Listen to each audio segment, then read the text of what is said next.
children across the globe were being a victim of disparity in life, difficult access of education, clothes and denial, and also unequal support for reaching their dreams.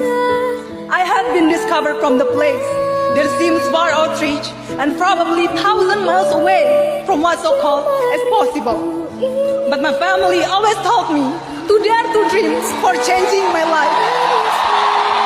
Standing here, I'm not alone.